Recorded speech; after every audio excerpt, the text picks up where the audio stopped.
Quand l'homme primitif recherchait sa pitance, pêchant, chassant, cueillant, dans le but de remplir sa panse, c'était évidemment un travail à plein temps. Il ne comptait pas ses heures dans les bois et les champs.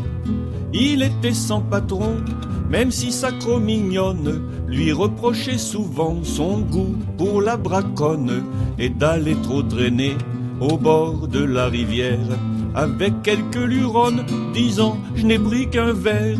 T'inquiète, la roue du progrès tourne sans jamais s'arrêter.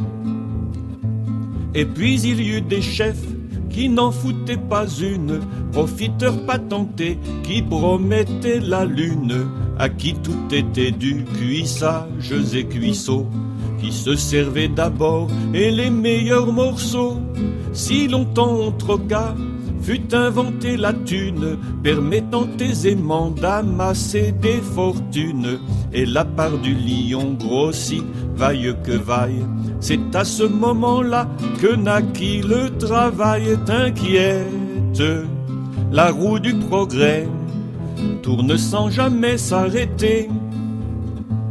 On fit donc des esclaves au sortir des batailles, avec pour seul contrat, tu crèves ou tu travailles. Si tu veux sous un toit assurer protection, ta femme et tes enfants, faudra faire attention. Si tu veux leur survie, ne compte pas tes heures, pendant que ton patron sur toi fera son beurre. Tu apparus alors, race des fainéants, toi qui mis au travail les pauvres, les manants. T'inquiète, la roue du progrès tourne sans jamais s'arrêter. La journée de 12 heures devint une habitude pour les petits enfants. Non, pas question d'études, il fallait travailler, ceux dès son plus jeune âge, amasser quelques sous en vue d'un mariage. Les seigneurs, les bourgeois et les gens de l'église avaient des serviteurs, des laquais, des commises, auxquels ils assuraient d'être logés, nourris, contre être corvéables et taillables à merci. T'inquiète, la roue du progrès tourne sans jamais s'arrêter.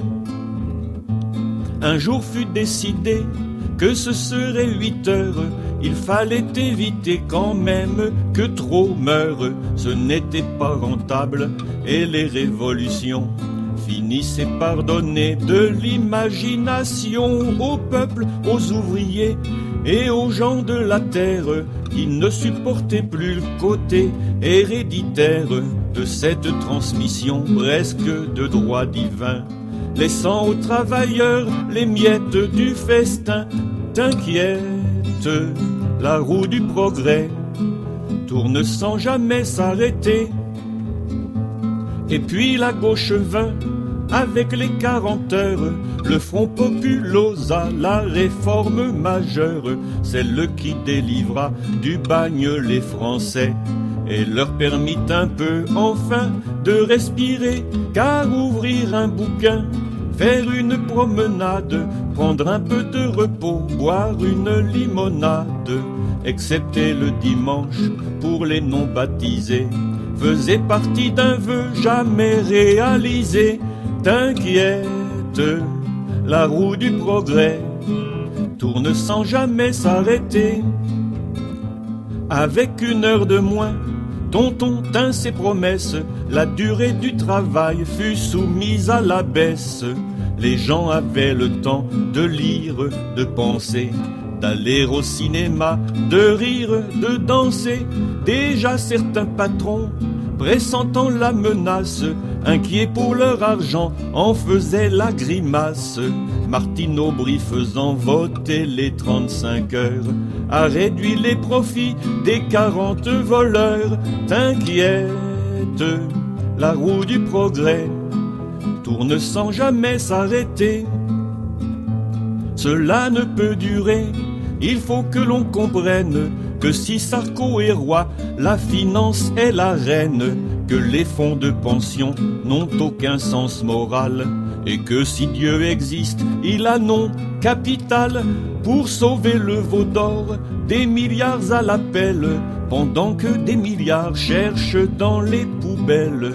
Si l'on veut contrarier le courant de l'histoire, le peuple votera mettre des isoloirs. T'inquiète, la roue du progrès, tu ne l'empêcheras pas de tourner.